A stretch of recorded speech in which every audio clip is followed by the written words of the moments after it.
Hey, how you doing? My name is Luis and welcome to the Content is Profit podcast. Today I have a very special episode. It's not like the normal episodes that you're used to, but this was a conversation I had with another podcaster that has been doing this for way longer than we have. I think they've done over 1,000 episodes, and his background is actually a music engineer. He creates this very weird and amazing type of music, and he just has a massive passion for creating content, and he's built this system, and his platform has grown with a very niche audience to a very high level. And the conversation was so good because I thought it was going to be an interview, but it ended up being kind of back and forth about our thoughts about the creator economy, how to monetize, how he was able to continue that passion. It became this piece of content where we both were sharing our opinions about content and the future and what we did and what we think on doing. So I thought it would be a really cool episode to put here on Content is Profit for you to listen to. With that said, enjoy the episode. We've got some Hey, fresh, I'm new young Luis. talent And doing some I'm things that I know Luis. you haven't And you're heard listening to the before. Content is Profit podcast. This is Fam Electric Ghost doing a live on there for the first time. Luis Cameo, and he's a content and opportunities creator and host of the Content is Profit podcast. So I want to welcome you to the Fam Electric Ghost podcast. How you doing tonight?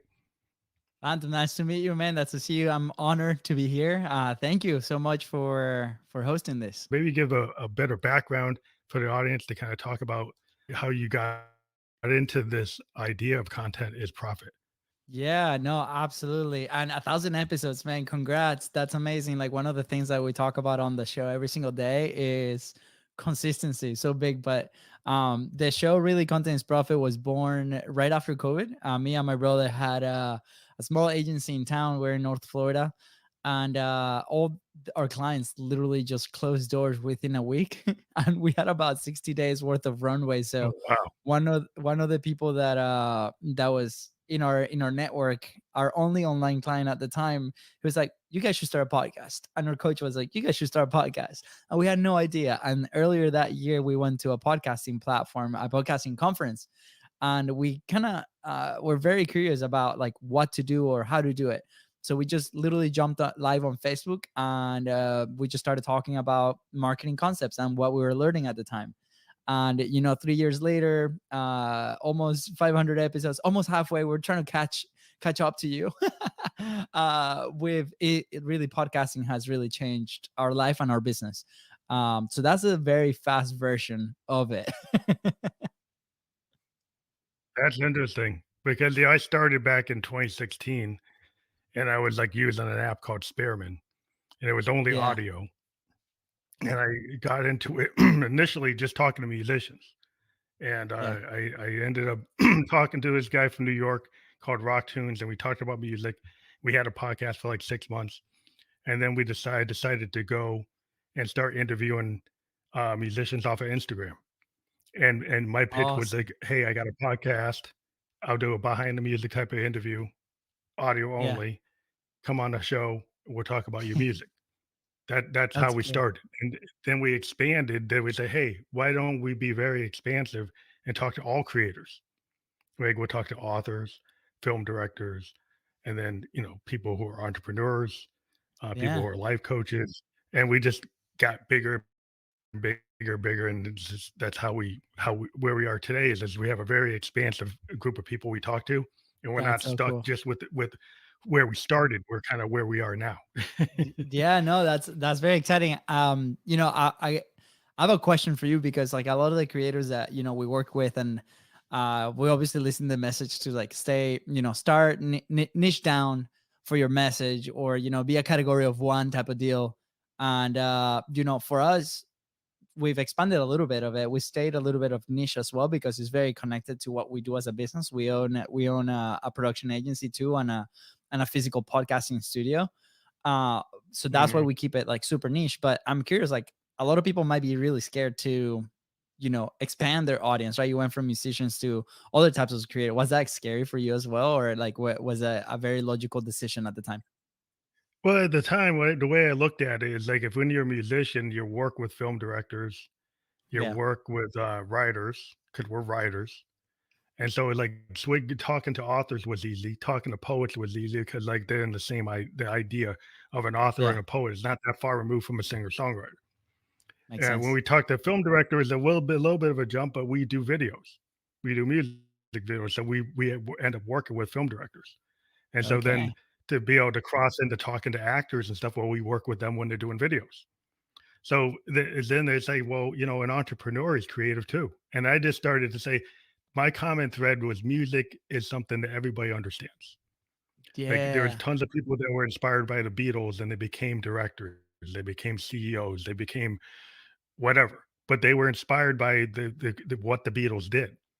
So Yeah, music is like the absolutely. theme song to your life. And so the idea of having that creative spark, whether you're an entrepreneur or a podcaster or whatever, I found a way to make it very expansive.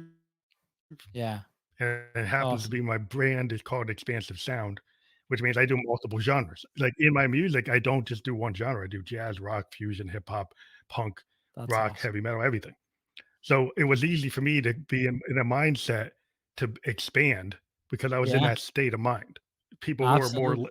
in a narrow niche would probably have a harder time with it, but it wasn't that hard Oh man, for that's me. awesome. I love that. I appreciate it. Yeah, it's just a different way of thinking. I think as you find audiences, but my whole thing has been if you're present and you're consistent. Because I think there's a Yeah. story like podcasters tend to fail after 12 episodes. They don't Yeah. continue. And Actually, it's about I them think this showing up. yeah, I think the stat is like 93% of podcasters, leave the space after those 12 episodes, right? And I think it's a combination of things. I think people, obviously, podcasting have been, you're probably an OG of podcasting with like how many years you've been in the platform, but especially now with platforms like YouTube, taking some of the name of podcasts, which originally is audio only, right? And then Yeah, yeah, now they're laying these creators are doing video type of conversations that they claim it's a podcast, but it's distributed in the podcast platform, but it's mainly a YouTube show type of deal. yeah. So it's been interesting to see that evolution. So then companies and other creators might come in with expectations of people that have built big audiences, right? And then they might leave, right? So I think passion too of like conversations, passion of building relationships, passion of your own topics. I think those are big elements for people to start creating in this space. Yeah, I think the real issue is, like, are you having fun? I'm a musician, when I was 17, I'm Yeah, 56. There was a bunch of guys when I was 17, 18, 19 that aren't musicians anymore yeah, because they decided it wasn't fun for them anymore, but I've been playing since I was 17, I didn't stop. So it's the same kind of mindset. Why do I play a keyboard? Why do I play a synth? Why do I play a piano? yeah, Because I love it. Whether anybody listens to the song or not, I'm still gonna play. So, absolutely.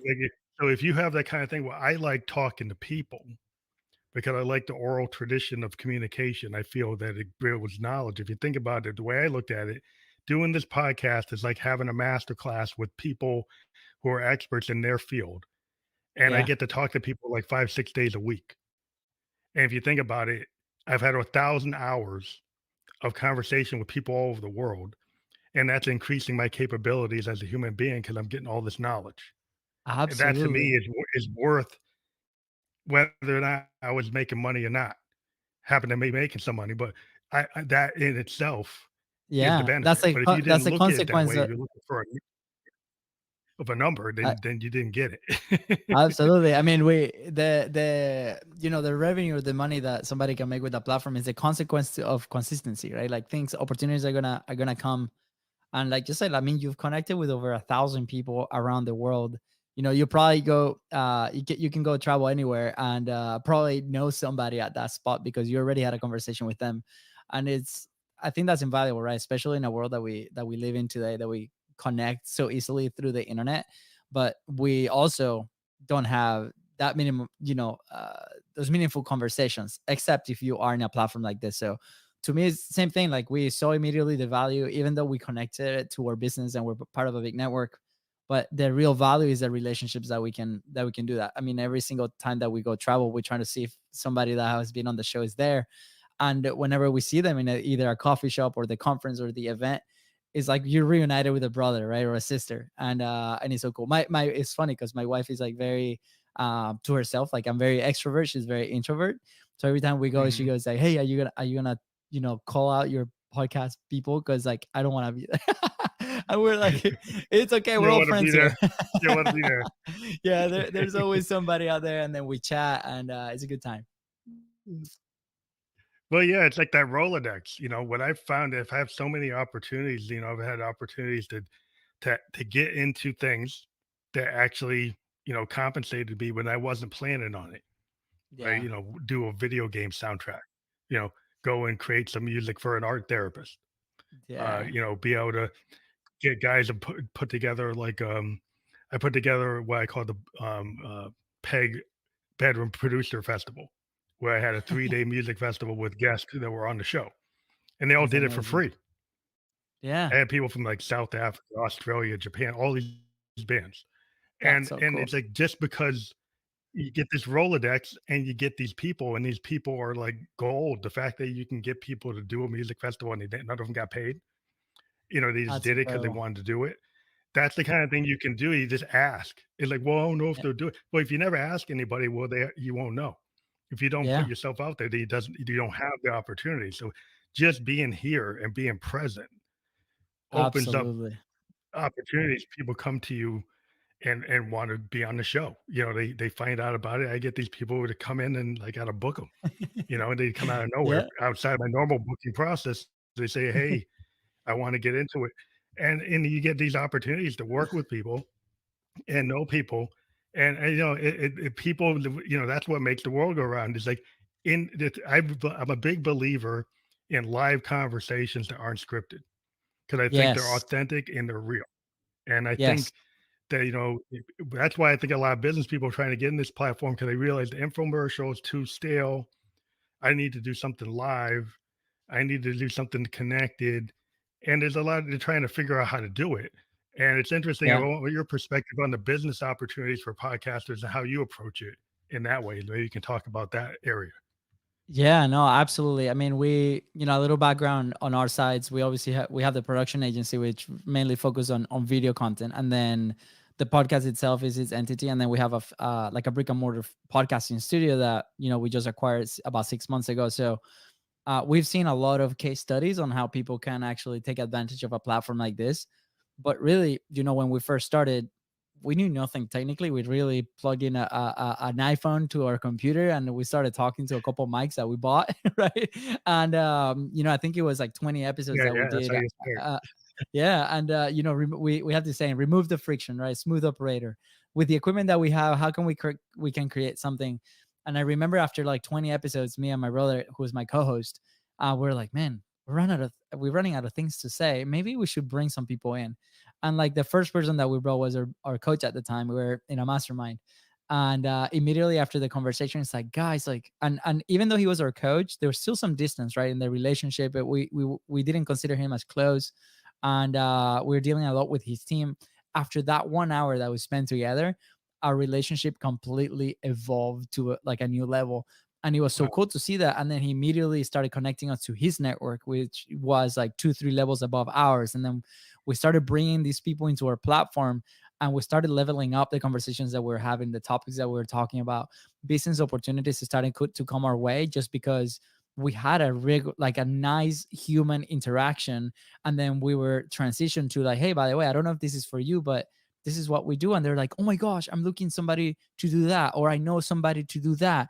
And the Hmm. conversation started happening. So we're like, wow, what a great thing.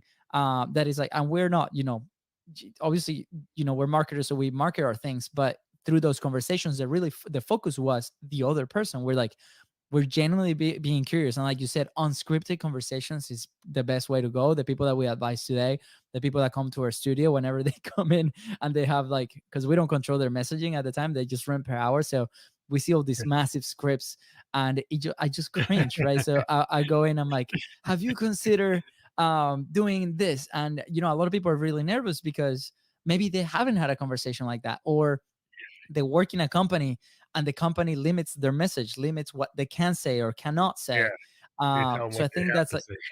exactly. So for the business, I think the biggest opportunity is the connections, right? And we can go into specific examples, but that relationship, right? We know of cases, or we've seen cases, and we worked with people that one relationship that they brought to the show brought them thousands on thousands of dollars. One specifically was $1 million deal, which was very insane. And the other ones, work in real estate, different things. For us, it changed our life, right? And then Yeah. obviously there's Yeah. very specific things depending on the type of business that you own. Well, it's interesting because I think I've seen a lot of businesses in the U.S. now. They're on LinkedIn. They're looking for podcasters Yeah. to bring in their CEOs and their CFOs. It's like, hey, we need to get on this podcast train. Let's go find a podcaster and hire them as a consultant and bring them in, Yeah. and then see if we can have them do, instead of the infomercial, like a podcast that's geared toward their brand. And I've Yeah, seen absolutely. people, that's like a new thing that's been going on. I've been actually looking, entertaining whether or not, and it's kind of like it has to fit my kind of, like my view. Like I'm not going to go with something that's not really, Exactly. doesn't fit my mindset or fit my audience or fit way. Like I don't want to go just do that without really planning it out. But I do see that the world is opening up that way. Yeah, absolutely. I mean, you see companies hiring hosts to, express their message, right? Because maybe the CMO or the CEO, talent is a big thing. You gotta be, you gotta be able to educate, you gotta be able to provide value, you gotta be able to entertain the people that are consuming the content. Obviously, every industry and every topic might be different. You might be entertaining in your own way, but maybe that person, that CEO, that leader might not be the right person to start the show, right? So they go and they find podcast hosts that can ask really smart questions, or they can translate the message of the company. And that's super interesting to me because, our very first client, this was like in the current model that we have, this was in 2019.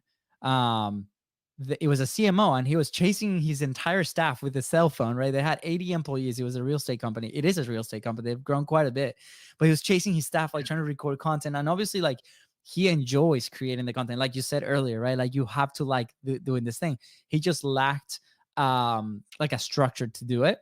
So we came in as a production team, and we're Yeah, like, hey, yeah, we pitch a show for them. And it was like, hey, once a month, all you got to do is like talk to your key players, right? Your investors, your customers, the people that invest yeah. with you guys, like potential leads.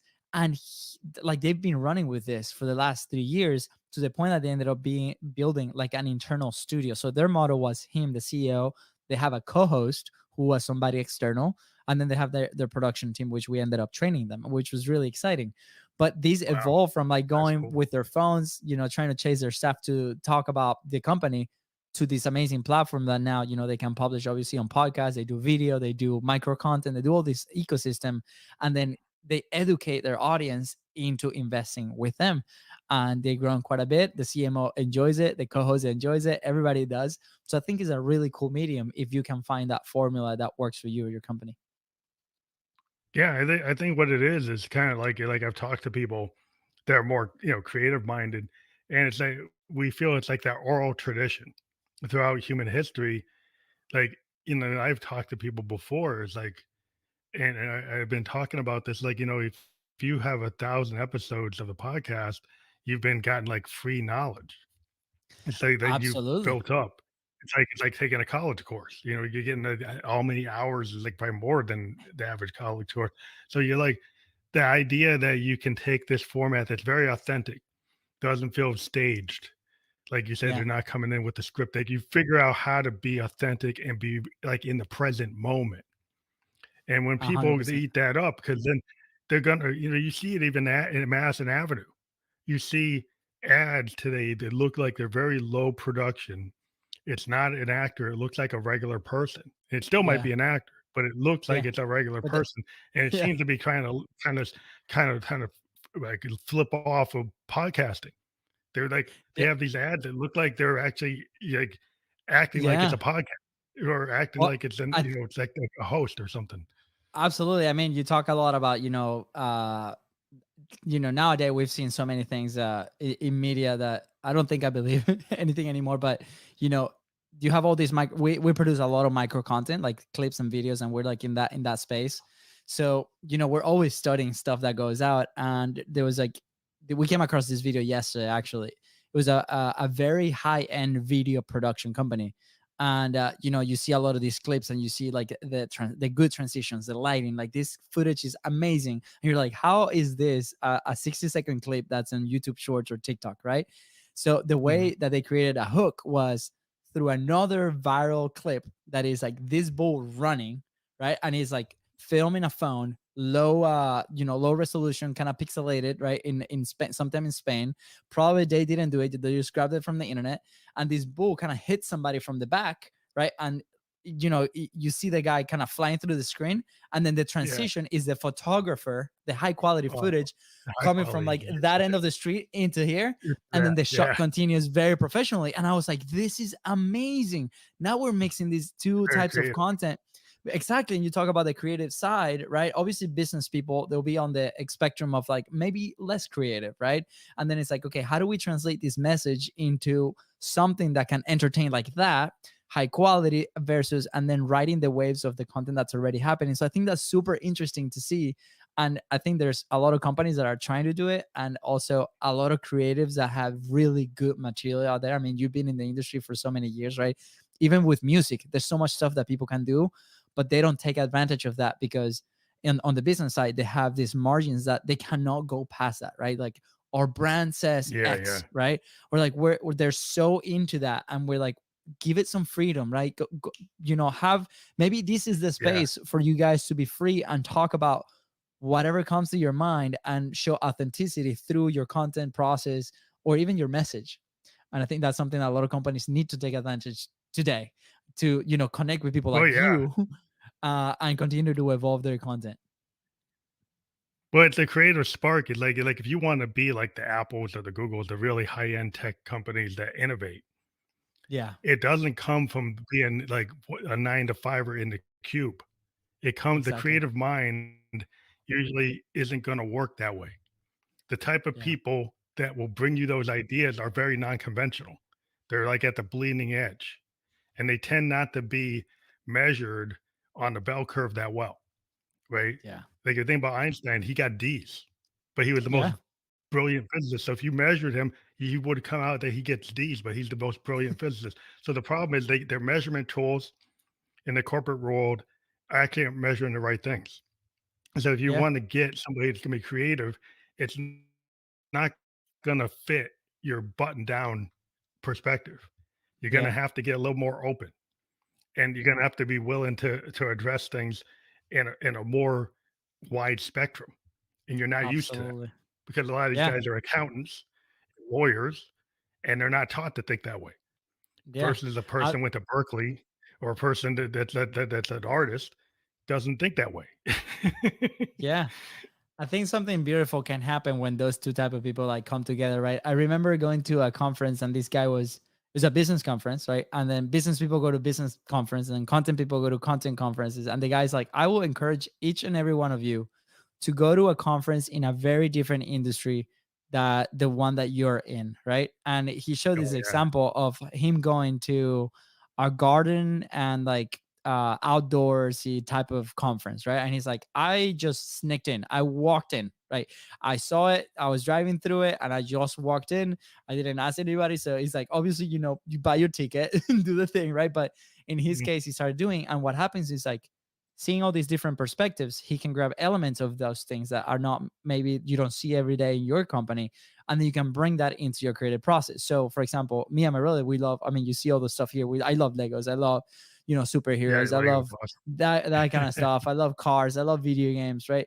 And we're bringing a lot of that into our stuff. Even though we talk about content, we talk about business, we talk about entrepreneurship. Like yesterday, for example, we released a very special Halloween episode where me and my brother both wore like Power Ranger full on helmets, right? And we're just cracking Power up, Rangers. and just we're laughing. The mics were pick up like a different voice, and we're talking about AI and how much do you trust AI, right? So then, we're gonna do a breakdown of like Mhm. part why do we do that first? Like, well, to have fun, right? That's the point. Like, you control your message, and if we're not having fun, that's one of our values. Why do it anyways? Well, let me tell you, we released that episode today. The hook, the clips, everything. We're like Halloween special. people are cracking up, and it's getting so much traction because it's something different than anybody that's there. And we publish in every platform. We publish LinkedIn Professional, right? We publish in Reels, we publish everywhere. And we're like, wow, what a great combination. You have fun, you talk about the things that you love, you bring things from your passions, from the other things that you do, right? And then on top of that, the audience, what happens is like a lot of people had the fear that if they are themselves, they're gonna push a lot of people away. But here's the secret: it's also Mm. gonna bring the people like you closer to you.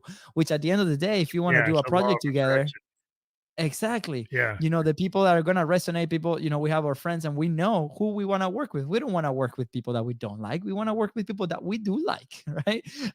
So I think that's Yeah. a very natural filter for any creator or anybody that's trying to put a message out there. Well, it's the law of attraction. It's like a lot of times with artists, you talk to an artist and they'll have like 100 demos and they Yeah. only show people the one they think is the best. And as a producer, I go up to the guy and I say, show me the song that you're the most scared of showing anybody. Don't show me the song where you're trying to be like what's going on in the top 10 or the top 20. Yeah. I don't want to hear that. I want to hear the song that you're scared to show anybody because it's very vulnerable. It's your Yeah. vulnerability and you're scared of it. Because to me, as a producer, that's who you are. That's your authentic voice. But you're Yeah. trying to be somebody else. And there's already somebody else doing that. So what is going to work is if I make that song sound the best it can by using the best mics, the best preamps, the best controls, I can take that song that you're so scared of and make it your unique vision. And guess what? It's the law of attraction. People who dig that, it's going to create its own audience. And that's Absolutely. what people don't get. They're so scared of that, but that's what they got. It's like that's you don't mind your own resource. Like Yeah. you are the goal, but you don't Uh, believe it. You got to believe it. yeah. No, I love this. I was actually looking here on my phone. There's an artist called Connor Price. Do you know who he is? I think Uh, I'm aware of it. Yeah, this he work. I saw him the first time on one of his video content, right? And he has a very interesting format, right? He plays different characters in his videos, right? So he has the producer character, he has a musician character, he raps. He used to be a child actor, and Mhm. one day he decided that he wanted to produce music, right? And the wife, very encouraging, she's like, hey, go ahead and do your thing, right? And the way that they started releasing the songs was obviously on Spotify, but then they're like, we need a way to market these songs. How do we do it? So they came up with like the very special concept, which was that, like the characters, and also they would spin the glove and they were like point, they were stop at a random country, and then they will try to find a musician on that country and they will collaborate together, right? So the first one that was I think That's was in cool. Congo. They reached out to this creator, they did a beat, they did something, and then he put his lyrics and the whole production on top of that, and they created a very original thing. So this was like something that they came out with. It was like a random thing based on like, how can we create some very engaging, entertaining content on video, but then the song is the actual product, right? So it was like Yeah, this very original approach to yeah, creating and promoting. And they made all their songs completely available for creators to use in any single platform like YouTube, Spotify, whatever. If we want to use it on our podcast, we can. And then obviously they have their things, and now they're selling out stadiums. And this happens in less than 3 years because they were true to their creative process. They were true to their message, to how they wanted to create. So like you said, like I would love to see more of that, right? We see in our world, in the business content. I don't know if you're familiar with a guy named Alex Hormozy, but he just released a book. His launch of the book had 500,000 people in one day, where he released the book, and he gave it for free. And it well, was an incredible thing to see. But he's been creating content for a long time, and his format of video content, the clips, the little clips that people see on shorts, became very popular. So we, every single demand that we like, our clients that come to us, they're like, we want Alex Hormozy style content, and we're like, why? The captions or the it's way that already it looks is not gonna drive traffic to you. Like, why do you want that? I mean, he has first like they years of think experience. they think it's gonna do it. Yeah, that's the problem. Is like people think like Exactly. Taylor Swift already exists. If you're a female or songwriter, you go and clone her style. Maybe you can bite off her for a little while, like the monkeys, like with the Beatles, but like it tends to be like that's not brand X. Like the Beatles are the Beatles, the monkeys are Exactly. the monkeys, the Beatles are the Yeah. icons, right? They're not Yeah. exactly in the same space. So it's like what it's better if you come out, you do something like like Yes was a progressive rock band. It's very different. Yeah. Wasn't trying to be the Beatles. It was actually something totally different. The people are again, they write songs that are like 20 minutes long. People aren't into that anymore. But there's an audience that still likes it. I'm one of them. Yeah. But like there's still people tell you you can't write a song that's longer than 2 minutes. I write songs that are 8, 9 minutes. I have Yeah. audiences that dig it because that's what I do. There's still people that do that. You have to like if that's what you do, that's what you do. You find a Yeah. way to get it out there and you don't say, well, just because that's not what the thing is, things change. You can Absolutely. end up working and taking that kind of music and working in video games, working into pieces of it, getting into advertisement. You don't have to stop doing what you like just because, oh, everything's 2 minutes. You don't have to do that. Just because Exactly. everybody tells you that's what you have to do doesn't mean that you have to do that. You just have Yeah. to be believe and have some consistency and keep on showing up. And Yeah. that's the way I feel is like you try things and you have happy accidents. There's no failures, no bad notes. You keep on trying and things connect to the law of attraction. That's how things happen. Yeah, no, I love this. I have 2 points on that. One is because we get it all the time, right? People come to us, and obviously our podcast is about an hour long, and we do it. I mean, if we could talk 3 hours, we can. I mean, the example of Joe Rogan is there, right? He does 3 4 hour conversations, but the people are like, Yeah, well, yeah, people don't yeah. He's consume long long. form content. I mean, if people don't consume long form content, then Netflix or Hulu or none of those networks would exist because like they're all like 20-minute, Would 30-minute, exist. Yeah. 1 hour shows, right?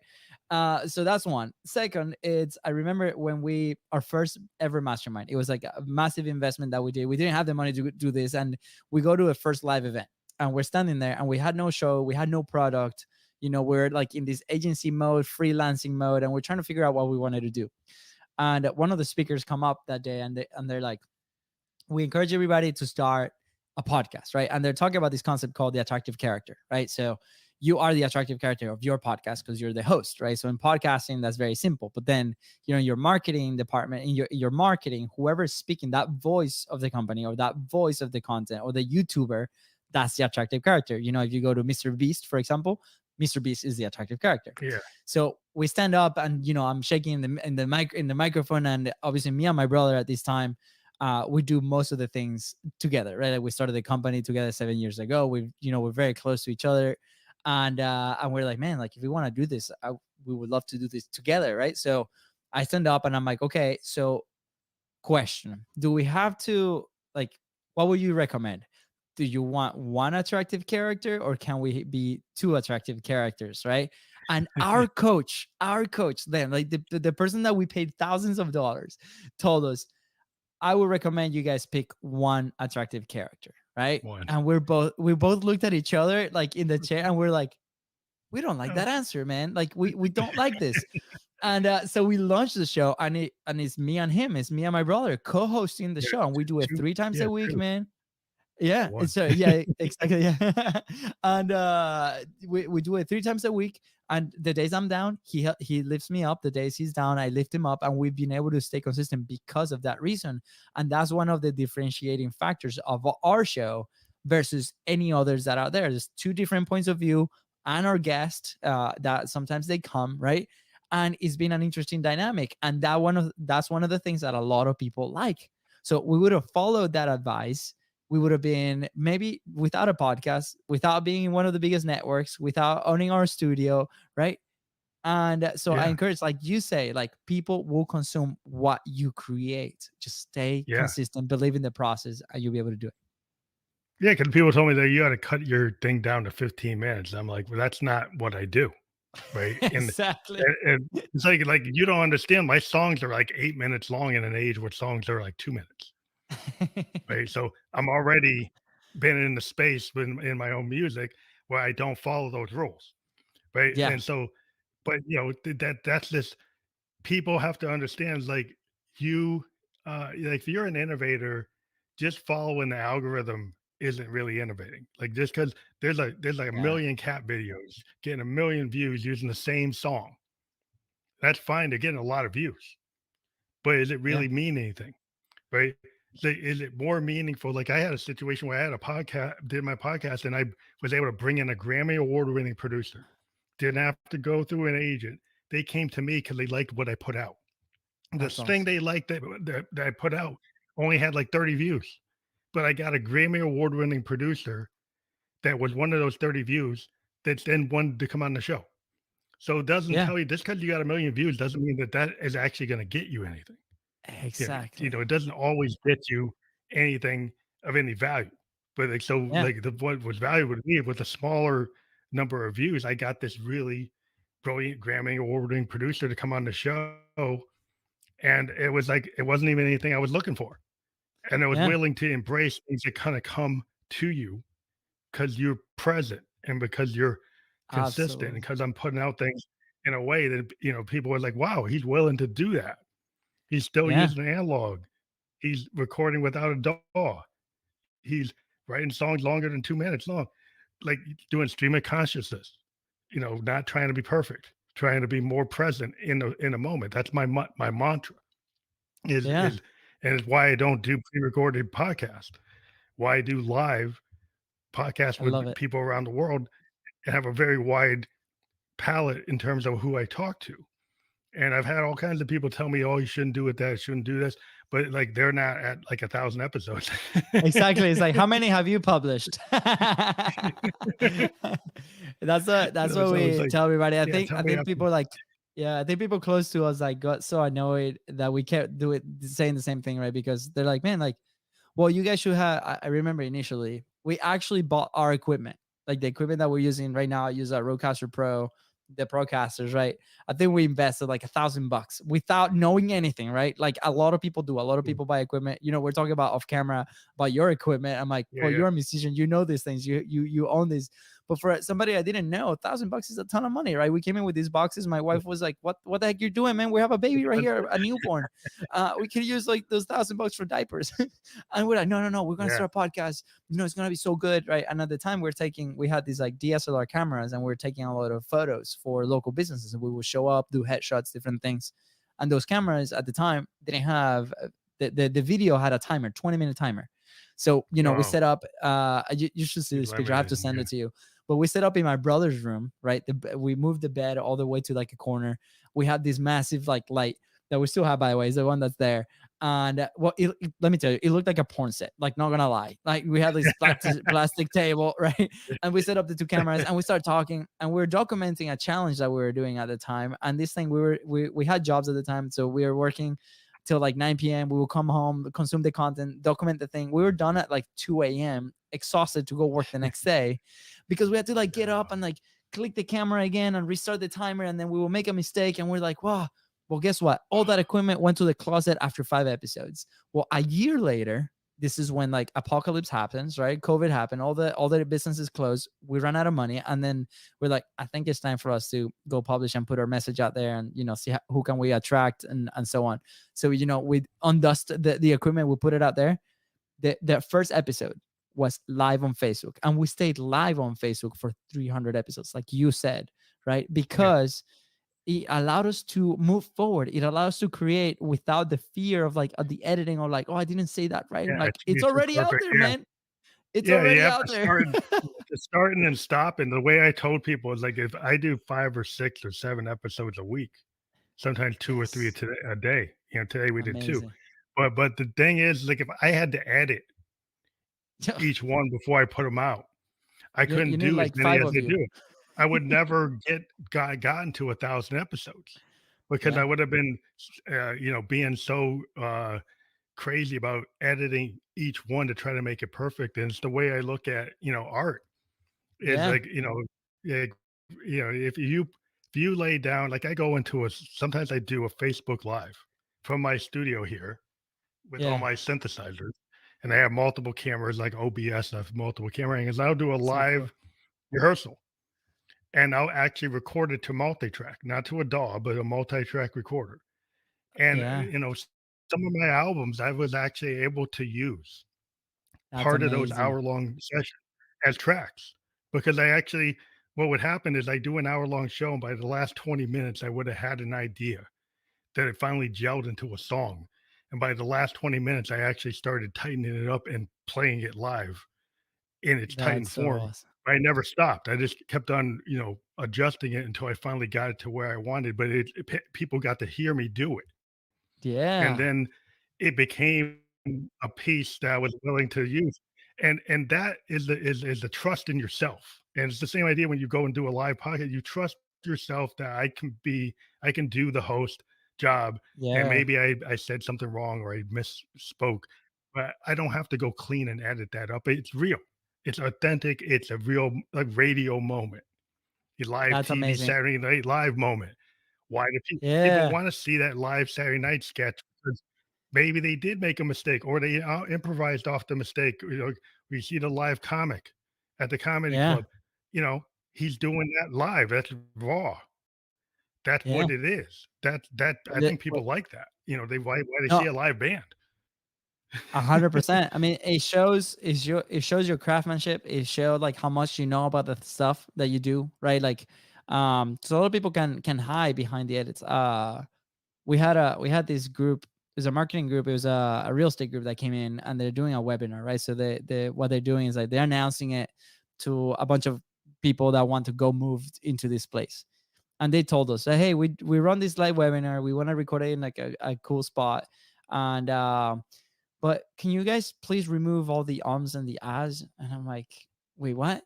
You guys want to run the like you want to pre-record it, run it as live, Jeez. but you guys then want to remove the ums and the ahs and it's video. Let me show you how that looks. So we showed them an example, right? And obviously, It looks you so see the glitchy, so you see the glitchy. cuts, the glitching, right? Like people are gonna be like, what are you doing? But You guys are glitching. it's And I remember telling them a story. They were so subconscious about that. I mean, like, it's a normal conversation. If you guys talk like that, I promise you, people are not going to realize that you guys are saying a lot of ums and ahs, right? And I remember I'm originally not from here. I'm from Venezuela, and I came here to the States in 2010 to go to school. And I remember going to my first speech class, right? And the professor goes, "Hey, the first assignment that we're gonna do is a 3-minute presentation about whatever you want, right? And that's how we're gonna measure your like initial like how you do, and then at the end of the semester we're gonna do another one, and then we're gonna assess it, right? So I'm like, oh, perfect, I got this, right? I've always been, that kid that was up in presentation. I was the first one talking. I'm okay. I talked through my ears. I'm all right. So I'm like, perfect, I got this, right? I'm gonna talk about Venezuela, a topic that I know. And I showed up. I have my slides and whatnot. And I start talking, and the professor put ums counter next to her. Like this guy, that was his entire it's job counting was to count the it ums counted and the how many ahs. hums. So I was like one of the last ones. Throughout the whole thing, 3-minute conversation, these kids were like, 5 ums, 10 ums, 7 ums, and then it's my turn, and I go right, and I try to, I just follow the picture. I was explaining what the picture was, and so on, right, and I try to be. I think subconsciously, I try to be a little bit engaging. I try to say a joke here, whatever. And my 3 minutes are done, and I just stand there, right? And the professor's like, "Oh wow, Luis, that was really good. Thank you for sharing about your country and whatnot." And then she turns like, "Okay, how many ums?" And the guy's like, 125. And in 3 minutes, I had like 125 ums, and she's like, "Wait, what?" And then she like stops, and she says, like, she turns around to the class, and she's like, "Look, even though he had 125 ums, right? I could It was fail very him right real. now, but he was so engaging and he was like so natural that I didn't even realize that they were saying ums, right?" So that's the Yeah, other thing. Like, if that's the way that you talk, go ahead, do it. You're gonna get better. I mean, probably like in our 1 hour episodes, I say a lot less ums now that we put yeah, in the time, but it was about bringing people into like your thing, right? Like, maybe you using your hands, maybe you use presentations, maybe you do a joke, maybe you continue. But if you're very subconscious, you think about those things, you're never gonna move forward. So I tell everybody, just leave the ums. You're good. yeah, it's just like the editing, that's why I try to tell people there's a thing in music, like, where you have takes, right?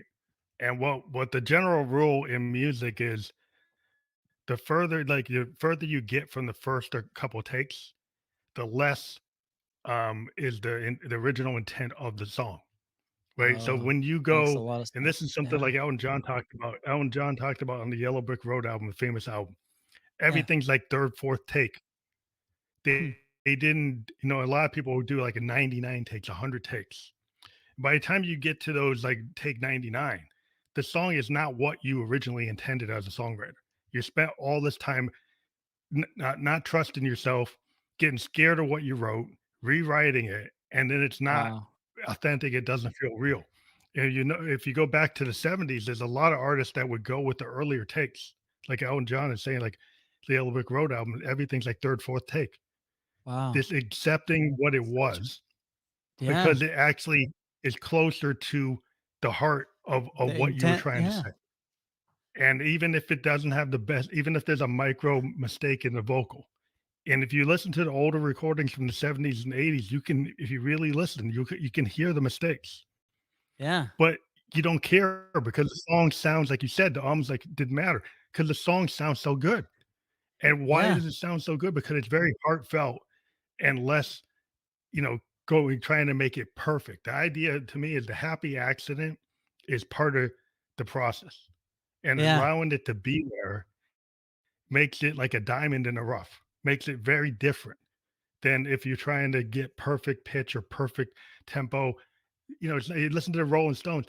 Keith Richards does not play perfect like guitar licks. He is very off tempo, but it's Oh a part wow. of the nature of the Stones to be Yeah. that way. The reason it sounds that way is because he's not Yeah. tied to the clock.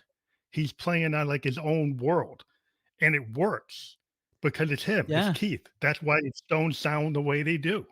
It's like Yeah. it's you listen to the Who, like Keith Moon, the drummer, is like he didn't keep the time. He pretty much soloed through the whole song. Very Wow. different than most rock bands. If you listen Yeah. to the early Who, it's not very on time like Ringo or like Zeppelin. It's very jazz like, very different. And it's not Yeah. structured as much as other things. It made them who they were. And Yeah. so trying to be like, oh, we should be sounding like the Beatles. Well, then you're gonna sound like the Beatles. You don't sound like the Who. Yeah. You know, there's a Or a cheaper reason why. version of the. Yeah, you sound different. Each band Yeah. has its own character because they had to believe that I don't need to be Ringo, right? Yeah. That I'm going to be somebody else. And so Yeah. if you have to be Ringo, then you're going to sound like well, then everybody's going to sound like Ringo. And then what does that sound like? It gets Yeah. boring. You get another. You're another one of the pack. You're making me feel so much better now, because so we do our intros like to the show. We actually do them live, right? So we ask these questions, and a lot of people have like pre-recorded intros, and then they put them in there. And nothing against that, but for us, that's more work. Yeah. And we're like, well, you know what we're gonna do is we're gonna play a song in here, and we're gonna say it, as our guest is on the other side, and that's the recording, right? Because we have such a high volume, and that's the thought process. Well, to this day, either me or my brother, like after 500 episodes, we still make mistakes. And you know what? We made a decision early in our journey that we're like, if we do it, part of the brand. Yeah. We don't care. We laugh about it. We throw each other under the bus, right? And that's part of that dynamic that you end up creating inside of your own show. And it's so interesting because we go to these events, Yeah. and people that have been listening to the show, they come up to us and they're like, you guys are the same person. And we're like, yeah, like this is us. This is how we You're have the not putting on a conversation. show. Yeah. It's not an act. Well, some Yeah, guys you see them, you think it's pretty much an act because yeah, they spend yeah, so much time trying to build the formula. And I yeah, understand it because the yeah, people, oh, I have to have a formula. I have to have a structure. I've got to have my flow, everything like a storyboard. I got to storyboard out my episode. yeah, Yeah, yeah. well, And so, this and isn't it's not a Scorsese film. You don't exactly. necessarily have to storyboard it out. Yeah. Well, to your point at the beginning, right? You mentioned that you gotta enjoy the process. So, like to those people, I'll say, hey, if you enjoy that process, great, like do that. But I see it every day. We have people in our community that they come in and they're so terrified of putting their message out there, and they have a beautiful message. They're working for a beautiful cause, and you're like, man, this needs to be shared. Like we need to put this out there. And the limitation, like you said, like you might find out like an amazing musician, and you're like, your music needs to be heard like by people, right? And if the only limitation is the fact that Mm, I'm internally maybe scared of what people are going to think about if I make a little mistake, that's no excuse. We have to still put it out there, right? So I see it, and it gets me very frustrated because I was that person, right? We didn't publish Yeah, for 3 years because of that fear. 3 years, yeah, a lot you of people know? don't start. Yeah, I mean, I know Yeah, so many people that like Keith. Oh, I want to be. There's a guy that I know. I won't say who he is, but like he's been telling me he's going to start a podcast for like 2 years. Right? yeah, I asked him like, again, like, did you start it? No, yeah. When is it coming? I gotta. Well, he's got to get this. He's got to get that. And I said, hey, what did I tell you 2 years ago? I started on a phone, not Yes. using a mic, not on video, not with the best equipment. Actually talking to people on a phone. Yeah. I probably did 30 episodes like that, right? And I like you don't Amazing. have to have the best equipment to start. Yeah. You could just Yeah. start. And Yeah. you're stopping yourself because you're thinking too much about all the things that could go wrong. Yeah. Just go and, like, live Just, with it. If it happens, yeah. it happens. You just gotta, Yeah. like, start it. I have a funny story with you for you. Like the we went to a podcasting conference in Dallas, I remember. And I love equipment. Just I'm not technical at all. I'm like, that equipment looks awesome. And does it It do the looks job? cool. Yes, but I don't know. This mic my brother chose, right? It looks great, sounds great. I have no idea what's inside of it. Nothing, right? You probably know about this mic way more than I do. It connects here. That's what I know. But then Yeah, I yeah. love just tinker, right? I love to watch the stuff. So we go to the vendors, right? And there's like 20 vendors, and I see a lot of people with like their list or whatnot, and like we go to this booth and they have something called Cloud Lifter, which to this day I still don't know what they do, right? So the guy started trying to explain to me what he does, and he does the silence or whatnot, and he puts the headphones and be like, here's without the Lifter, or here's with the Cloud Lifter, and I'm like, sounds the same to me, man. Like, I have no idea. I'm like, how Yeah, much is this? Is like $700. I'm like, oh man. And then I turn around and I see all these people, and I had a realization. I'm like, how many people are here thinking that they you need gotta have all of that cloud this lifter. to actually do the thing? So I started asking them, like, we made it an episode. We were like, hey, tell me what you're getting, or like, what are you interested in here? I'm like, well, this board, this mic, this thing, these headphones. And I'm like, oh, that's all so awesome. How many episodes have you published? None. Go to the next person. How many episodes? None.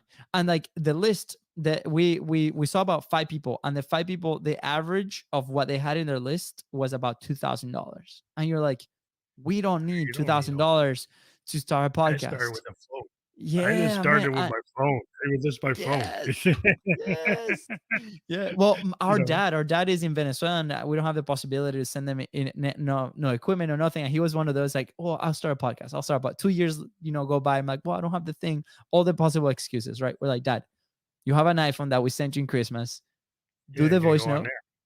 Just do the thing, and then send me the file. You're gonna be okay.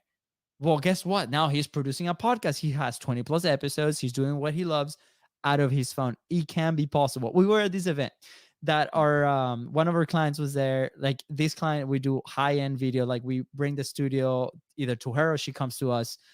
Very high quality thing.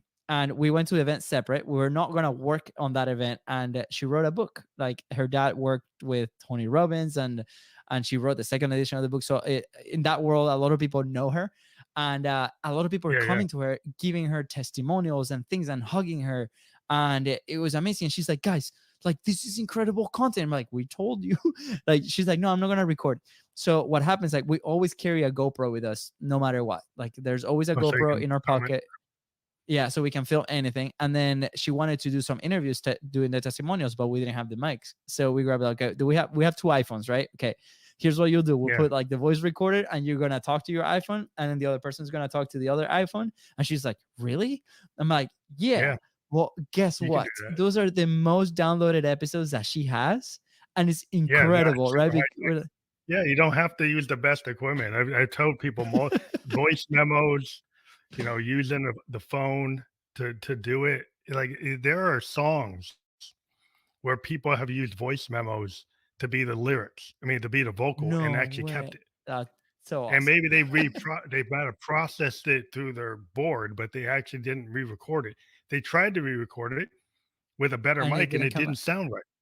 Yeah, there's sometimes some things Yeah. like, it's the famous Jack White is real famous for showing people in the in the white in his band that he used a plastic $100 guitar.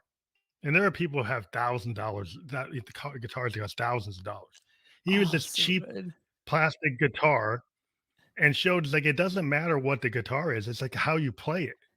And you Yeah. can see a street performer in New York playing something that it's not the highest quality stuff, but they have so much emotion, so much. It doesn't really matter about the quality of the instrument; it's the quality of the musician playing whatever they're Oh, playing, yeah. and that's Yeah. is the quality of your idea. And if Yes. you can be on as long as you can hear it, you listen to old vinyl from the 1920s and 30s. It's not the highest tech stuff, but it has a lot of power, Yeah. and it wasn't done with what we have today. But it's still Absolutely. some of it sounds better than anything anybody could do today. And it's Yeah. like it doesn't mean you had to have it, right? These guys, they used whatever they had, and that's what they did. And so they it doesn't stop you. You stop yourself because of like limiting beliefs. You have to get beyond Ah, that. so good. Oh, I thought this conversation would be so good, man. Thank you. I was not expecting this. This was like way better. I love the topic. I love But this it's like topic. I like the riff, I love it. I but I love think I it, just man. like I think the world is like riffing, and people are like, well, know, are you being really? Is that the way you can? Well, like if you experience life, you don't really know what's going to happen. But Yeah. if you have a tool set that you know how to roll with the punches, that you know how to improvise or be present or be in that flow state and not Yeah. overthink it. Because I think overthinking stops so many people. Not that you don't have to have a plan. Like as a jazz Yeah. musician, I will have a theme, but I am not wedded to playing that theme all through the whole song. I can improvise any part of that, and I'll have that theme to go back to, and maybe that's what I Mm, practice. But I'm going to trust myself to be able to be in a moment and adjust it. And that's how you live life. How you do your podcast. You have your theme, you have your core ideas, and then you yeah. you kind of riff it, and you trust yourself. And that confidence is not arrogance. It's just like Yeah. being able to be understand that you got it. You Yeah. got it, and don't overthink it and start worrying about it. You got it, and just keep on doing it. You'll get better. Muscle memory will happen. You'll get better. Absolutely. 100%. Dude, thank you, Well, man. thank you. Yeah, This has been such a fun conversation. I was, and here's the thing. Our mom was very music oriented, and our dad was sports, and we ended up playing a lot of soccer to a very high level. We play in Europe. That's why we came here. We got soccer scholarships, and our mom was very very frustrated that we didn't continue with music at all. And I have a 4-year old and a 1-year old now, and she's like, "Are you teaching them music?" And I'm like, no, but now I know that podcasting is like music, and you should be proud. It's a lot of the yeah, principles, like, and it's so cool to have this perspective. So thank you, man. Thank you for yeah. this conversation. Well, I want to thank you again, and everybody go out to www.bizbros.co. I do encourage people to click on that link and find out more about what you guys do. And thank you again for being on the show. I appreciate it. Absolutely.